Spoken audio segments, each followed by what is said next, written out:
Hello, my name is Jaime. Welcome to my home.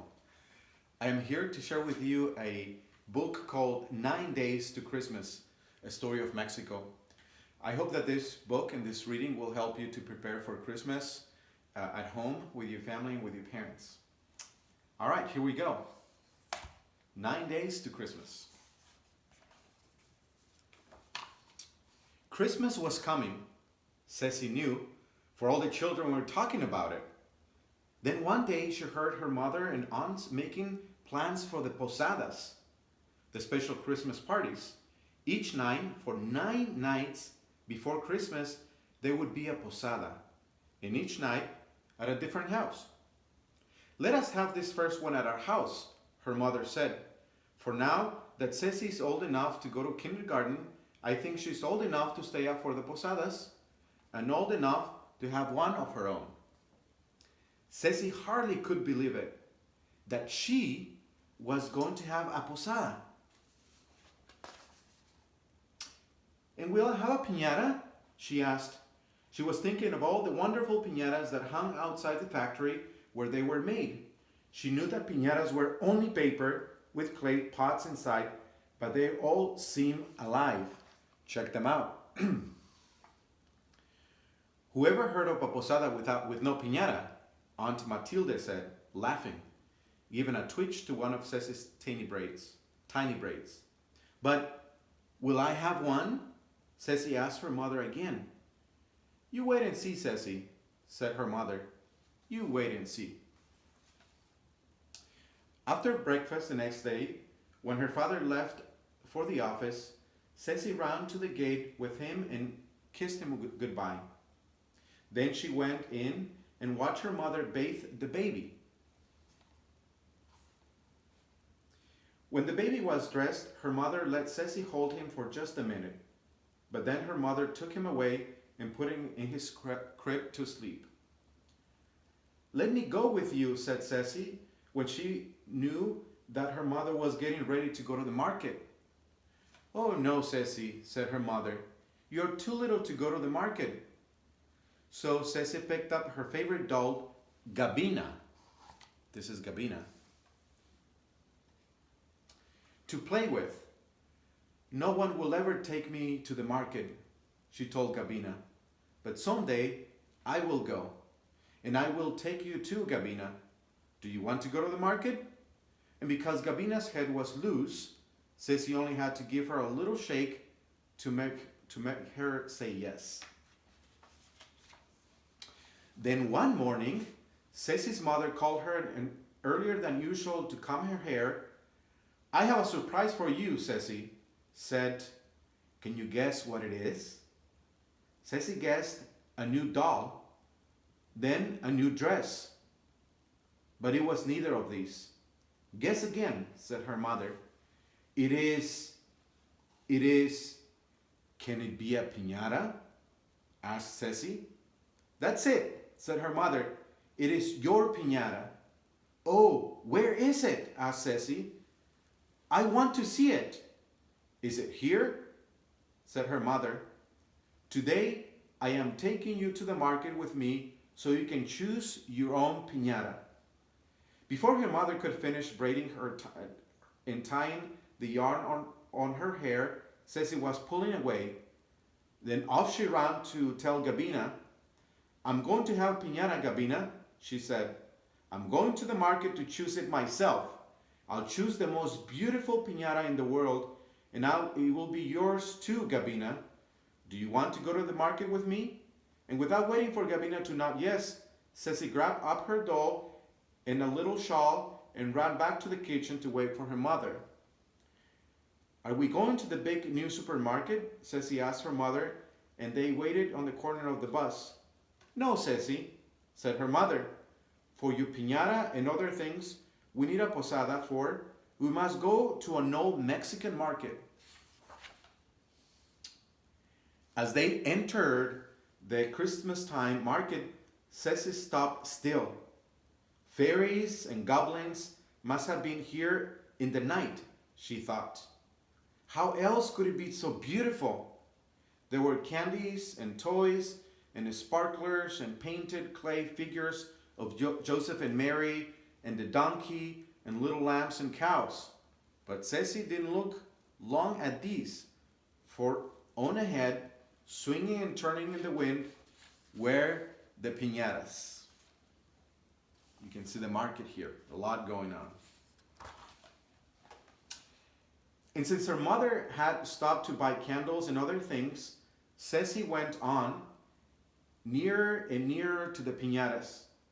They were hundreds of piñatas, enormous piñatas, big piñatas, and little piñatas. And as Ceci entered the world of the piñatas, they all came to life and greeted her.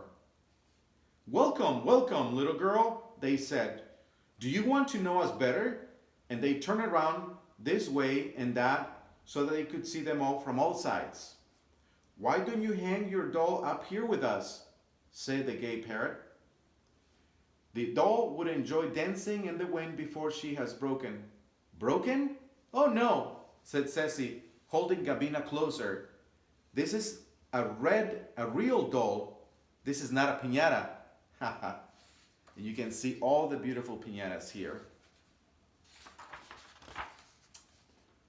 "What are you doing here, little girl, all by yourself?" asked a wise owl. "I am choosing one of you for my first posada," said Ceci. Now, when the other piñatas heard this, they all started calling to her, asking her to choose them. For wonderful things often happen to piñatas chosen by little girls for their first posadas. That was because the little girls loved them. "Take me," said one. "I'm a little and you can carry me better." "Take me," said an elephant. "I am big and can hold more fruit." "Bah," said a lamb. "Take me, I am soft and white and have a nice bell you can keep for yourself when I am broken." Ceci didn't know which one to choose, so she went on. Suddenly, she stopped. For there, up above the other piñatas, was a big, shining gold star. "Oh," said Ceci, "you are the most beautiful piñata in the world."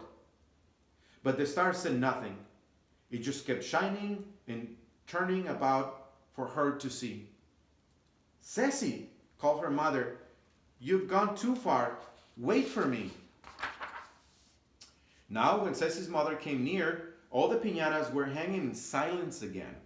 And Ceci could hear the voices of many people selling and buying things for their Christmas posadas. "Which piñata do you want, Ceci?" asked her mother. "Have you decided?" Ceci looked back at other piñatas. She loved them all, but she could have only one, so she pointed to the star. "Oh, what a beautiful one, Ceci," said her mother. "It is the star that showed the wise men where to find the baby Jesus." So they bought the big piñata and the big star and carried it home in a taxi. So you see all the piñatas here, but you can see Ceci pointing to the star. And what is next? And the next day, when Ceci woke up, she didn't have to ask. She knew. It was the day she had been waiting for, the day of her posada. Early in the morning, her mother and Maria filled corn husks with sweet corn flour pudding, mixed with raisins, and packed them into kettles to steam. Then they colored fruit juice with bright red flowers from the market. Ceci was helping them fill little toys with candy when her father called them from the patio that he and Salvador were almost ready for the piñata. Her father was holding the ladder and Salvador was stretching ropes between two trees in the patio. So Maria got the piñata and hung it between two chairs in the kitchen, and Ceci filled it all by herself. She put in big juicy oranges and tiny sweet lemons and peanuts and candies wrapped in pretty papers and red and white sugar canes. Then she went and watched while her father and Salvador tied the filled piñata to the rope in the patio and pulled it way up in the air. "Look, Ceci," said Salvador, pulling on the end of the rope that hung down by the jacaranda tree. And you can see the piñata here, and the jacaranda tree, and this is Salvador, and this is Ceci's father. This is the way we will pull the piñata up and down to fool the children when they are blindfolded and trying to hit it. But I don't want them to hit it, said Ceci. I don't want anyone to break my piñata. What kind of posada will it be if no one breaks the piñata? Salvador laughed. Piñatas are made to be broken. Soon after dark, when all the guests have arrived, Ceci, who had dressed up in her village costume because she liked that better than her other clothes, and her cousin Manuel led the procession with the stars every posada. And you can see here the procession with candles. Carrying Joseph and Mary and the donkey, they walked slowly around the patio, and everyone else followed with light candles, singing the songs of the Holy Pilgrims. Soon they came to a closed door, and at the side of the house, and Ceci went up and knocked. At first, the people behind the doors sang back, "No, there is no room in the inn."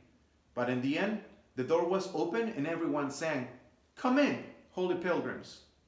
So Ceci and Manuel went in and left Joseph and Mary and the donkey on a table. Then they ran back out to the patio.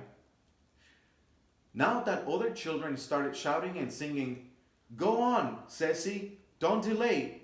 Bring the toys of candy in a tray." So Ceci and her mother and Maria passed the big trays and gave everyone a toy filled with candy. Ceci's piñata, in the middle of the patio, shone like a real star over their heads as their children ran from one side to the other, shooting firecrackers and waving sparkles. "I don't want gold," they began to sing. "I don't want silver. What I want is to break the piñata." So Salvador brought out a long club and a big handkerchief and asked Aunt Matilde and Uncle Pepe to blindfold the children and whirl them around while he held the rope by the tree to pull the piñata up and down. Then there was a great excitement, for everyone wanted to be first to try to break the piñata. The small children just hit the air and made everyone laugh. But the older ones started hitting the piñata. "Blindfold Ceci," called Manuel.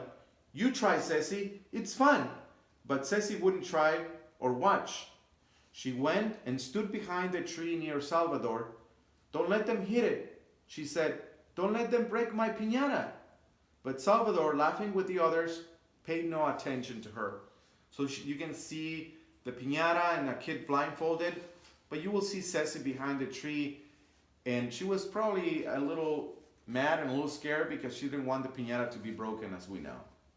Suddenly, there was a crash. Then came shouting and sound of children scrambling over one another as they tried to grab the good things that were rolling around on the ground. "They've broken it," thought Ceci, but she didn't move or look. She just stood there. You can see Ceci, her covering her face, and the children picking up all the candy from the piñata. And as she listened, she heard a voice up in the branches whispering, "Ceci, Ceci." And there just above the tree was the brightest star she has ever seen. "Don't cry, Ceci," it whispered. "Look, because a little girl chose me for her first posada, I am a real star now."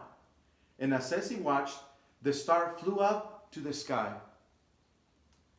"No one can ever break it now," she thought, "and it will always be mine and Gabina's." Suddenly, Ceci disappeared around the corner of the house. A minute later, she was back with Gabina in her arms. "Look, Gabina," she said, "they couldn't break it because it was real. They only broke the pot inside." And we have given the world a new star for Christmas. Our star, Gabina.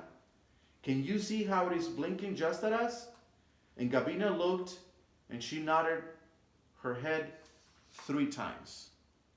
The end. I hope you enjoy it. Merry Christmas to you.